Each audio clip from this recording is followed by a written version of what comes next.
evening. Welcome to the Glazov Gang. Tonight, Islamic slaughterhouses for Christians.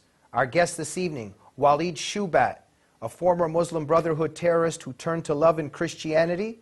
He is the author of his most recent book, The Case for Islamophobia, and he heads the new organization, Rescue Christians. Walid, it is an honor and a pleasure to have you on the Glazov Gang. Thank you very much. Glad to be here. Walid, we're here this evening to discuss this horrifying issue of what's going on with the persecution of Christians by Islam in the world. But before we get to the horrifying, terrifying specifics of this issue, tell us a little bit about your group, Rescue Christians. Well, Rescue Christians started a couple of years ago when we couldn't find organizations really that gets Christians out of harm's way. So we began the operation ourselves. We started in Pakistan, and we've rescued 2,000 Christians in Pakistan. Then we moved into Syria and Iraq now. We work with a nun named Sister Hatun Dogan. She's a prominent known for her bravery. She goes into the region. We bring reports from the region, from Syria, Turkey, as well as in Iraq. And so we've grown, and as the situation escalates in Syria, there is much need for the kind of work that we do. Walid, it's very curious, it's very interesting that even these references to Syria, and we don't hear about this on MSNBC, on CNN, in the New York Times, Washington Post, you and only a few places like frontpagemag.com and your sites are actually talking about this. Tell us what is happening in Syria. Well, we have people on the front lines. We access the Arabic sources, the Middle Eastern media. We've always keep our eyes on what's happening. Lately, I was reviewing an interview with a member of the Free Syrian Army. His name is Saif al-Adlubi. Who was telling a story how he was captured by Daesh. Daesh is the ISIS, which is akin to the Islamic revolution in Syria and Iraq. It is the most extremist group in the region. Now they are arresting other Islamists in the Free Syrian Army. And this man had escaped as the Free Syrian Army was able to close down that slaughterhouse. And what he testified, in the beginning I couldn't believe what he was saying, because he was talking about what he witnessed, in which they had human slaughterhouse in the area of Adana. And the slaughterhouse, human slaughterhouse, was in a secluded area where there is no residential homes around. And he was telling the story of Armenians being slaughtered, and they had an Egyptian who's doing the slaughtering, in which he was basically, holding the Armenian's neck and saying, I don't have to sharpen my knife. You're an elderly person. Your neck is soft. There was $100,000 demand for this Armenian, which was never paid, the ransom. And so they slaughtered the Armenians. And there was also Muslims in the slaughterhouse, Shiites. So it's not only Christians. In the process, Christians are being slaughtered in these slaughterhouses. I couldn't believe the story. It was so detailed. He talked about bodies being hung like sheep and cattle, disemboweled. He had a job in the slaughterhouse as an inmate of weighing the heads of the slaughtered. Why they were weighing the heads, no one knows. So I was very interested in the story. I began to contact people I know on the ground, and I began to research further. I began to gain the gory details on video, in which, as you know, a video is worth 1,000 books, and beginning to look at other slaughterhouses. Investigating the human slaughterhouses started with my review of footage that came from Sib'a, the area of Sib'a, in which it began 2 years ago, and it was supervised by a woman, a Sunni woman by the name of Ahmed. And people can access my website, and they could see the human slaughterhouses in which the bodies are meticulously cut up, hands, limbs, heads, just as you slaughter animals. And then I was able to also get testimonies from Syrians in another story of which they used bakeries and basically cooked up people alive. Then I was able to obtain another slaughterhouse in Bayad. The Bayad slaughterhouse showed exactly what Al-Adlubi was talking about, in which the men were hung upside down like sheep and cattle, the heads decapitated from the root of the neck, and all upside down. And then also further, besides the report we have in the Slaughterhouse report, I've gotten Sister Hatun Dogan, who went to the borders of Turkey and interviewed people. She interviewed Abu Luhud. Mr. Abu Luhud gave a testimony in which he's trying to go to his farm, and he took the normal route, and he saw nothing but hundreds of bodies that are naked, decapitated from the neck, and what they usually do is dig a little small pit to drain the blood and have the bodies in a prostration fashion, hundreds of bodies. And it confirmed a story I did on one Syrian that was basically decapitated that way, like sheep, and the pit and the whole thing exactly as the video shows. And then the Abu Luhud took a different route to his land, the longer route, to avoid the bodies, and he saw the same thing on the other route with hundreds of bodies, naked, half naked, slaughtered in the same fashion. Walid, who is perpetrating these crimes, these vicious, horrifying crimes and executions, and who's perpetrating these slaughterhouses? Initially it was the Free Syrian Army, in which it was responsible for the Sib'a human slaughterhouse. That was at the inception of the revolution. These are the rebels, the Islamic rebels, right? That's correct. That's correct. And then you have now predominantly they're being manned by Daesh, what they call in Arabic Daesh, which is the ISIS, the Islamic State in Syria and the Levant, and that is in Iraq as well. Mm-hmm. So, and then there is also slaughters that happen in a very ritualistic form.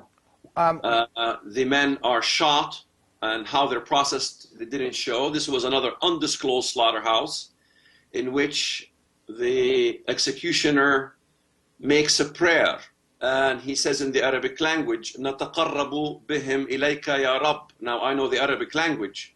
We present these sacrificial offerings for you, O Lord, O Allah. تَقَبَّلَ قُرْبَانَكَ. Now no Arab linguist will disagree that تَقَبَّلَ قُرْبَانَكَ, Qurban is only used for a sacrificial offering. Accept this sacrificial offering from us. Ya Rab, taqabbal minna, Ya Rab, taqabbal minna, O Lord, accept this from us, accept this from us. Then he commences by saying Bismillah, and then he executes these poor souls. So we definitely have sacrificial offering. Okay, Walid, one second. For those people who scoff at this and say that Walid Shoebat is making all this up, this is all mythology, what site should they go to see all this documentation? They go to my website, shoebat.com, shoebat.com, as you spell the word shoe and the word bat. Okay. Very easy. Thank you. So all our viewers should go to shoebat.com, because I've been preparing for this interview, Walid, and I see all the evidence and the footage. It's just horrifying. And what I want to ask you, Walid, is when you speak about these ritual human sacrifices, this is, as you were just pointing out, this is founded and rooted in Islamic theology. That is correct.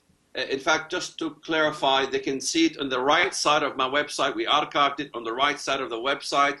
If they can't find it, just search Human Slaughterhouses, Syria, WorldNet Daily, and others, as well as probably you will post them. They can see them, and if you post them on your website, that will help too. Sorry, what was your question? Well, it's also incredible, Walid, because we know that there's a genocide happening against Christians in the Middle East perpetrated by Muslims following Islamic theology. So the slaughterhouses, for people to be scoffing that, oh, this story is not true. I mean, what does slaughterhouse really mean? Christians are being slaughtered one way or another. Well, if anybody's in doubt that Yeah. this is an Islamic practice, Yeah. they can look at the Armenian genocide. In fact, Yeah. currently in Kesab, there was killing Armenians and attacking an Armenian town in Kesab, and this is the third round. Armenians consider as the third round of Armenian genocide happening. If people don't want to believe me, they can look at history. They can read the works of Samuel Gridley Hoe. He was a historian who sketched basically this kind of things, and he was an eyewitness to the Turkish violence mounted by the Muslim Turks against the Armenians. And I quote him, he says, though the blood of a Christian was an acceptable offering to God. In other words, it was presented as a sacrificial offering.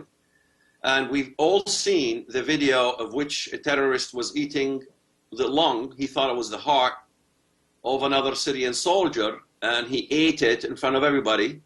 And also there was a case of Kuru disease, in several cases of Kuru disease in Syria, that the patients were taken to Turkey and then to Germany. Kuru is an extinct disease that happened in Africa and other places where people used to practice cannibalism. It can only happen via cannibalism. We've seen the slaughterhouses. It is very likely that some of these bodies were sold as meat and were eaten as meat. And in Islam itself, in fact, even in Egypt, we've reported before all the slaughterhouses were discovered, we've reported a NAS TV in Egypt, which is one of the most prominent television program during the Muslim Brotherhood, in which the many muftis gave fatwas about the allowance of Muslims to eat the flesh of their enemy. That means slaughtering them and even eating them, consuming the body. In fact, even historically, this is very well documented. They even give the quotes from Islamic history with human sacrifice when Khalid Abdullah al-Qasri, anybody can look this up, it's fact, who ritually sacrificed Ja'ad ibn Durham in the place of an animal sacrifice on the holiday of the festival of sacrifice, which all Muslims know as Eid al-Adha. In a mosque, this example is given to many. In fact, you can find the story from the most prominent Muslim schools of thoughts like Al-Shafi'i, Ibn Taymiyyah, Al-Bukhari, Al-Dhahabi, Ibn Al-Qiyam, Al-Darami, and Ibn Kathir. So this is very well documented in Islam. Not all Muslim theologians, I must say, approve of it. Not all Muslims approve of this. In fact, most Muslims disapprove of this kind of behavior. But nevertheless, I believe that most Muslims do not understand their history and do not understand that kind of history that is etched even during the Armenian genocide. Walid, why the silence, apathy, indifference in the West? Well, the answer is very simple. If the West begins to discuss human slaughterhouses, that will eventually undermine the American U.S. policy, European policy towards Bashar al-Assad. We've taken the policy that these are dictators that needs to be removed, and if it shows that the chaos have extended to human slaughterhouses, which is reminiscent to what happened in Nazi Germany, probably even worse. It's a much more smaller scale, of course, than what happened in Nazi Germany, but much horrific scale in many ways as what we see in the human slaughterhouses. It begins to show that what's happened in Syria is kangaroo courts in which human beings are being executed in very inhumane fashion, and it will undermine the policies. And this is the same era that happened in Nazi Germany, in which, for the sake of peace and not having problems with Germany, many were silent, even knowing about the genocide, what happened to the Jewish people. And also this happened before in the Armenian genocide. It happened in the massacre of Smyrna. Massacre of Smyrna was a major massacre. We still have black and white photos of heads piled up, the same kind of fashion that happened in Syria. There was European, American armada in the area that did not even intervene because of a delicate peace process that was going on at that time between the West and the Ottoman Empire. So it's the same story. Walid, we're running out of time. What can our viewers do who really want to help and make a difference? Tell them how they can help rescue Christians. It's very simple. They can go to Shoebat.com, and it's pretty obvious there how they can donate. $25 a month, $50 a month, $100 a month, whatever they can do. And we can assure them the money goes directly to the most suffering and only the Christians. In fact, they can see Hatun Dogan going there herself. In my last report, you can see 400 slaughtered, and a report called 400 Slaughtered in Syria. And you can see her down there ensuring that the money goes directly. We have archives. If anybody insists, we can show them the archives of how the money is spent. It's pretty clear. It's only going to the rescuing of the severe cases in Syria, Iraq, Turkey, people who are escaping, and especially Pakistan. Walid, we just have 1 minute left, unfortunately. In terms of this horrifying issue and all its gory details of what Islam is doing to Christians, what overall is the meaning of it to you? Well, it's very simple. I've been for 2 decades arguing that the Ottoman Empire is reviving. Turkey has involved itself in massacre, in aiding the terrorists in Kesab, in the coastal area, and the Syrian-Turkish borders. That's proving the case now that this is going to be a case of a showdown in the future between Russian allies, like Russia going to be involved in the future against Turkey. This is going to escalate into a major situation in the region. Very, very scary times. Very quickly, your thoughts on where the American president stands in all of this? Well, it's very obvious Obama's policies in the region. Egypt, the majority of Egyptians hate the U.S., and some could say rightfully so, because they've aided the Muslim Brotherhood. Iraq is a disaster.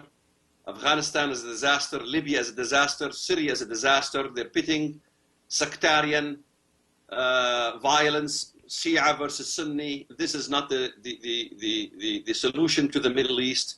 The long-term solution was supposed to be different than this.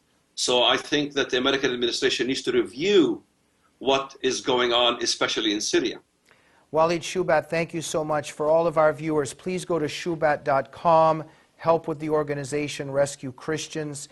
And Walid, thank you so much that in this world of the indifference of the media, we've got the left in the White House now, and the Christians are being slaughtered, and there's no voices out there, but there are a few like yours. Thank you so much for being a noble and courageous voice in these very frightening times. You bet. Blessings to you. Thank you, Walid, and hopefully you'll come back again soon. Good luck to you in everything that you're doing. Yes, sir. And thank you very much for watching the Glazov Gang this week. We'll see you next week. Good night.